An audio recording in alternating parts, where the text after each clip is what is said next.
Mais le regard des autres, ouais. 5 ans après le coming out de son fils, Alain n'avait toujours pas dit à ses collègues et certains de ses voisins que Rémi était homosexuel.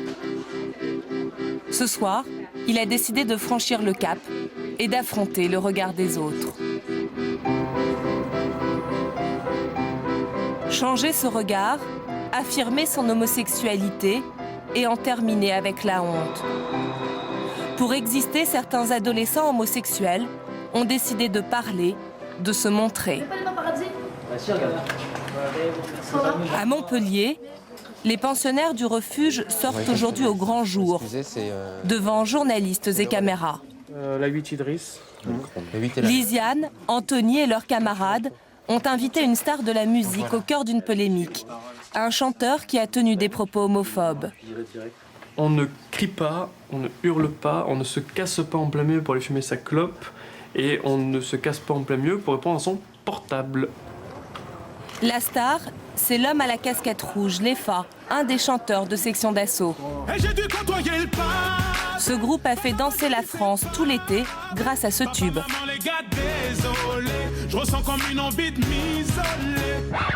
La polémique est née à la suite d'une interview que Lefa, ici en casquette orange, a donnée à ce magazine en juin dernier.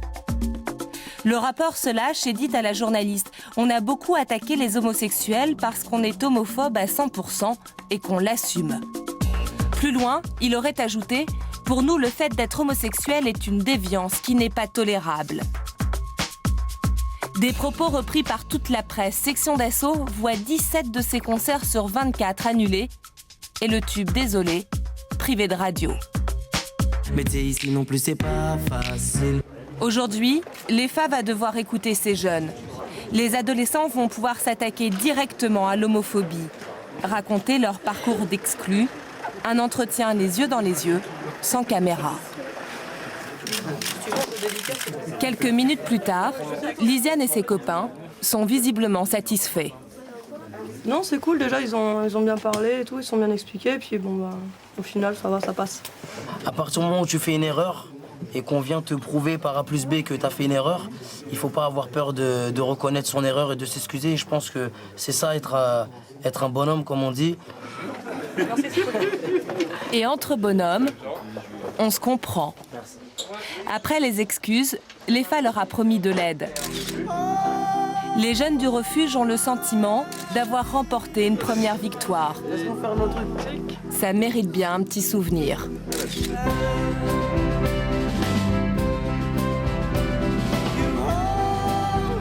6 mois après être arrivé au refuge, Anthony a définitivement tourné la page de Calais. Il y a quelque chose en plus ici. C'est plus vivant, il y a toujours quelque chose à faire pour sortir. Il travaille désormais dans cette bijouterie de Montpellier. Il espère décrocher bientôt un CDI.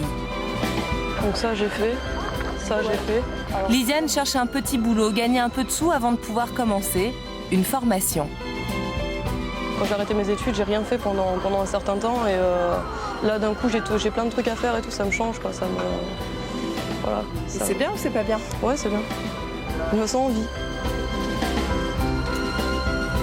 Quant à Léa, la parisienne, celle qui chantait sa différence, nous la retrouvons devant son ancien lycée.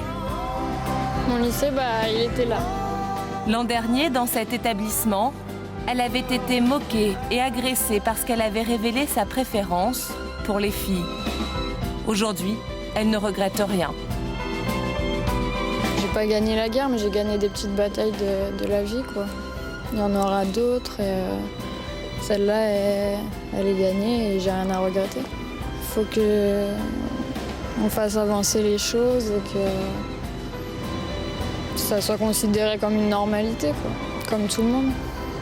C'est pas gagné. Non, c'est pas gagné. Léa et tous ces adolescents partagent le même rêve.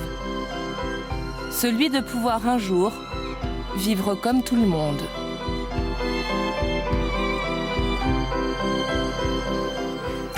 Et c'est Mathilde Pasinetti qui a réalisé ce reportage, qui nous rejoint sur ce plateau. Bonsoir Mathilde. Bonsoir. Bonsoir Mathilde.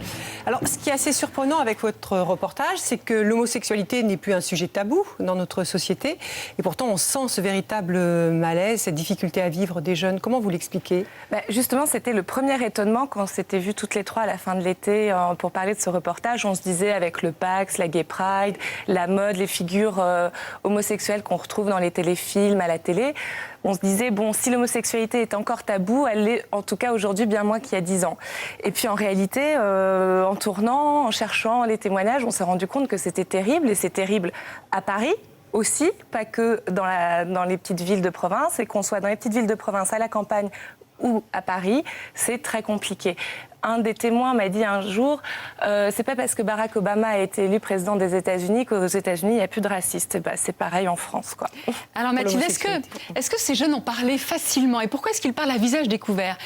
Vous êtes venu nous voir avec Françoise et vous nous avez dit que ce sujet, vous vouliez que tous les jeunes qui témoignent à visage découvert. Pourquoi ? C'était un parti pris de votre part. Oui, alors avec l'autre journaliste qui a fait le sujet avec moi, Valérie Lucas, on s'était dit il faut absolument qu'on fasse que des témoignages à visage découvert, parce que on se rendait compte qu'il y avait une honte. Les témoins qu'on avait au téléphone, on en a eu des centaines, on a été sur les réseaux sociaux, les chercher sur Internet.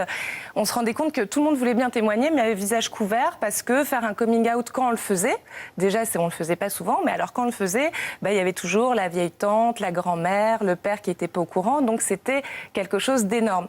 Et on se disait, si on monte des gens floutés à l'antenne, on va, qui on floute des délinquants, et on voulait pas que ce soit cette image-là à se reprocher, à cacher. On voulait pas donner cette image-là de l'homosexualité, surtout pour ces adolescents qui en fait sont dans une souffrance terrible, que ce soit Lisiane, Franck, Anthony ou Léa. Ils ont traversé des périodes très compliquées et eux ont accepté de témoigner pour les autres, et c'était un acte militant et extrêmement courageux. Ça les met en danger. Ce soir, il y a des gens qui vont apprendre qu'ils sont homosexuels alors qu'ils ne l'avaient jamais dit. Sinon, en danger, ça les fragilise. Voilà. Merci Mathilde. Merci Mathilde. Les visages que vous allez découvrir, vous les connaissez.